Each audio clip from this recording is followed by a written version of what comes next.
Sa video na ito ay pag-uusapan po natin ang isang napaka-interesting na usapin at ito po ay ang tungkol sa kaarawan ng Bitcoin creator na si Ginoong Satoshi Nakamoto at kung paanong ang kanyang imbensyon ay dahang-dahang hinahamon ang kapangyarihan ng US dollar sa buong mundo. Ngayong taon ay ipinagdiriwang natin ang ika-50 kaarawan or 50th birthday ni Ginoong Satoshi Nakamoto. Isa po siyang misteryosong personalidad na hanggang ngayon ay hindi pa rin natin lubos na nakikilala. Pero kahit hindi natin alam kung sino talaga siya, hindi maikakaila ang epekto ng kanyang imbensyon sa global finance. Lalo na ngayon kung kailan mas dumarami ang mga malalaking institusyon na yumayakap kay Bitcoin. Pero teka, ano po ba ang napansin nyo?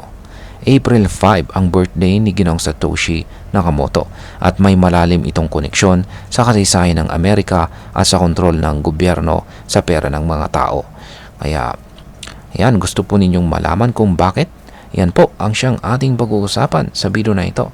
Pero bago po tayo magpatuloy ay pakibasa na lamang po ang disclaimer dito sa ibaba ng ating screen. Yan, bakit nga ba mahalaga ang April 5 sa kasaysayan ng finance? Ayan, ang April 5, kung saan ay ang birthday na rin nitong si Ginoong Satoshi Nakamoto ay hindi isang random na petsa. Noong April 5, 1933 ay nilagdaan po ng US President na si Franklin Roosevelt ang isang kautosan na tinatawag po na Executive Order 6102. Yan, sa utos na ito, sa pilitan na ipinapasuko ng mga Amerikano ang kanilang mga gold holdings sa gobyerno. Oo, mga kripto, inagaw ng estado ang ginto ng mga mamamayan. Bakit ito mahalaga?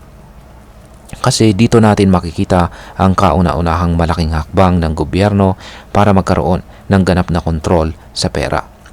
Mula sa pagiging gold back, naging puro papel at utang ang basihan ng pera. At dito nagsimulang maalis ang tunay na value ng salapi. Kaya may mga nagsasabi na hindi aksidente ang piniling birthday ni Ginoong Satoshi.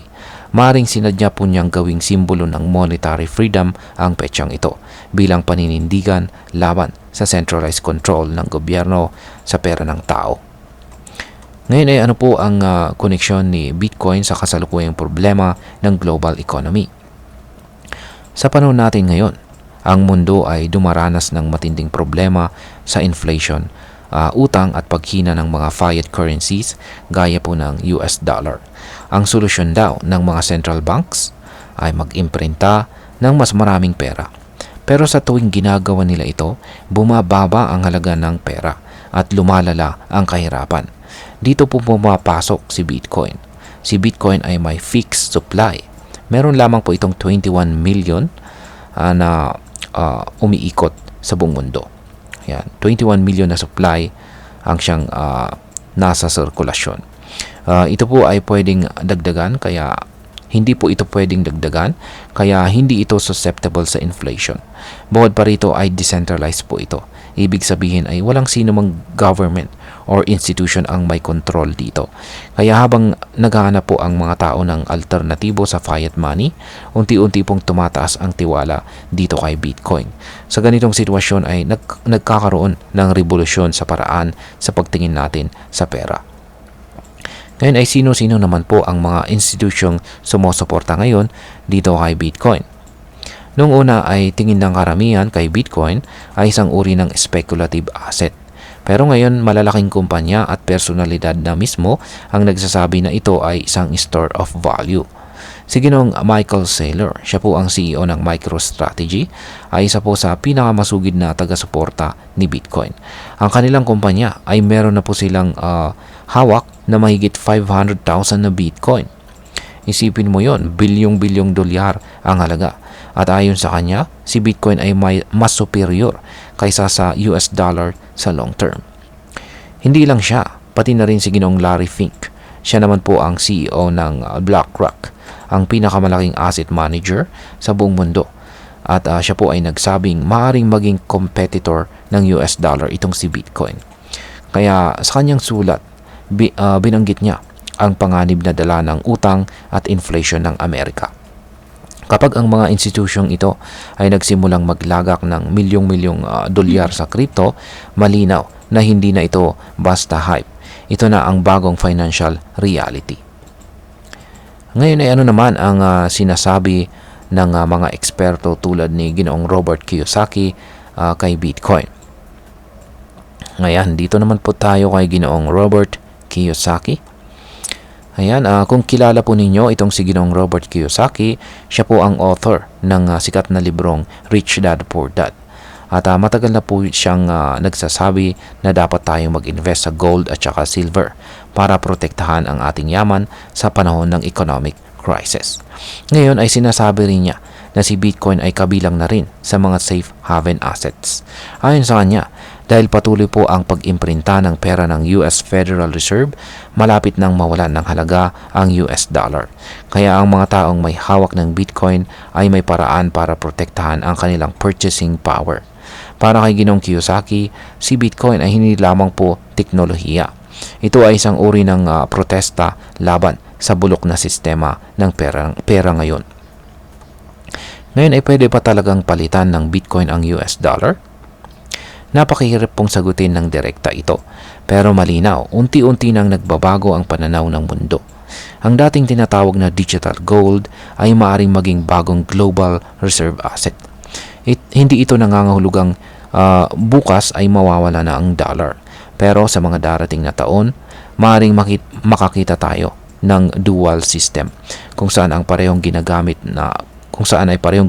ang fiat at saka decentralized currencies gaya ni Bitcoin.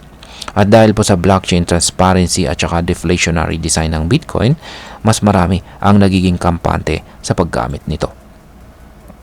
Ngayon ay pag-usapan naman po natin ang maaaring maging epekto nito para sa atin bilang mga Pinoy crypto enthusiast. Yan, para sa atin ay malaking bagay po ito. Una ay mas nagkakaroon po ng confidence sa market. Kung dati ay puro retail traders lang, ngayon pati mga institutional investors ay pumapasok na po sa crypto. Ibig sabihin ay mas nagiging stable at saka mature ang market. Pangalawa, habang humihina po ang halaga ng piso dahil sa inflation, yan, piso, maging kasama na rin ang piso, hindi lamang po US dollar. Yan, halos lahat po ng fiat currency sa buong mundo. At sa mga hindi po nakakalam ay ang Philippine peso ay fiat currency po yan. Fiat currency natin dito sa Pilipinas. Ngayon ay nagkakaroon po tayo ng opsyon na ilagay ang ating pera sa asset na may potensyal na mag-appreciate gaya po ng Bitcoin. Pangatlo, may pagkakataon po tayong sumali sa global financial shift. Kahit maliit po ang ating puhunan, basta tama po ang ating diskarte, pwede po tayo makinabang sa bagong digital economy. Ayan, bilang panghuli ay ang masasabi ko naman po rito ay ang pagkakatugma ng kaarawan or birthday ni Ginoong Satoshi Nakamoto sa April 5 ay isang makapangyarihang simbolismo.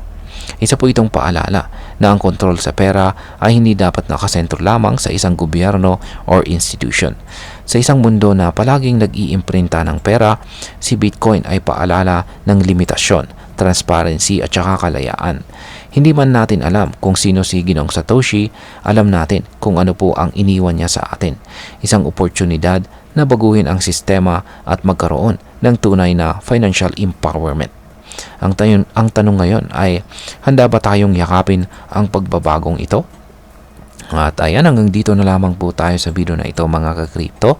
Marami pong salamat sa panonood. Ingat po tayo lagi at God bless po sa ating lahat.